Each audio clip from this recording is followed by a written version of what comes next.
Shalom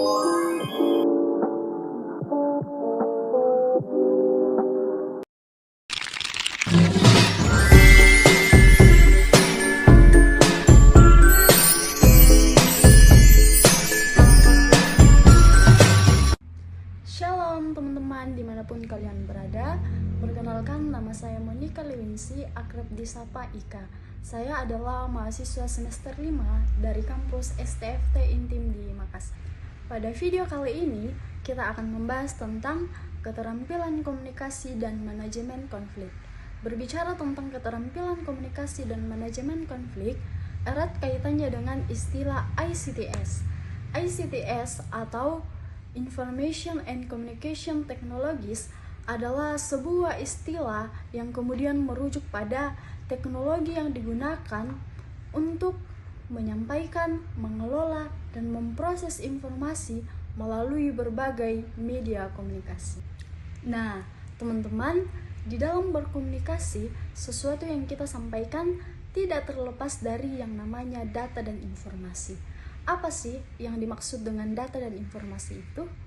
Informasi adalah sebuah data yang belum kita tahu kebenarannya, sedangkan data adalah kumpulan fakta atau informasi. Sehingga arti penting dari data dan informasi dalam ilmu komunikasi yaitu menjadi isu utama yang kemudian memberikan pemahaman kepada kita bahwa komunikasi dan informasi menjadi lebih efektif dan lebih bermakna. Kemudian selanjutnya kita akan membahas mengenai 3 pendekatan yang kemudian dikemukakan oleh Aristoteles. Adapun 3 pendekatan yang dikemukakan oleh Aristoteles dalam ilmu komunikasi yaitu yang pertama logos. Logos ini lebih merujuk kepada logika atau sebuah ide atau topik atau ilmu pengetahuan. Kemudian pendekatan yang kedua yaitu pathos. Pathos ini lebih merujuk kepada cara mengelola data atau sebuah informasi. Dan pendekatan yang ketiga yaitu ethos. Ethos ini lebih merujuk kepada nilai-nilai atau prinsip-prinsip yang kemudian dianggap sebagai prinsip keutamaan dalam ilmu komunikasi.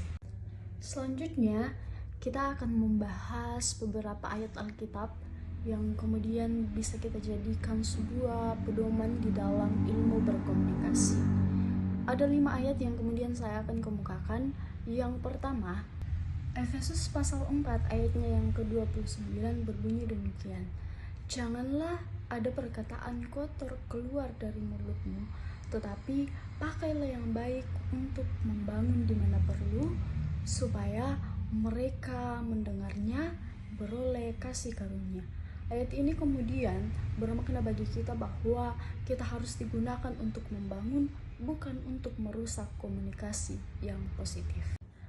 Yang kedua, dari Amsal pasal 18 ayatnya yang ke-21 yang berbunyi, hidup dan mati dikuasai lidah, siapa suka mengemakannya akan memakan buahnya. Ayat ini kemudian memiliki kekuatan untuk menghancurkan dan membangun, sehingga kita disarankan bahwa ketika kita melakukan komunikasi, kita harus memiliki sebuah tanggung jawab.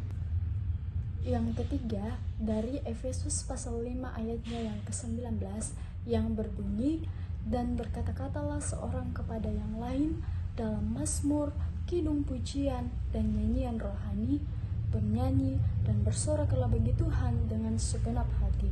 Ayat ini kemudian bermakna bagi kita bahwa komunikasi yang memuliakan Tuhan melalui pujian dan dukungan satu sama lain dapat menunjukkan iman pengharapan kita kepada Tuhan.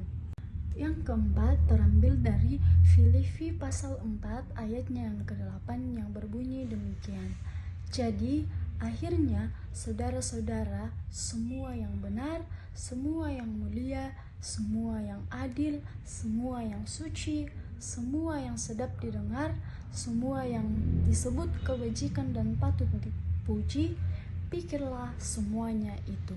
Ayat ini kemudian memiliki makna bahwa ayat ini kita harus jadikan sebuah prinsip untuk memilih dan menyampaikan pesan dengan membangun dan positif.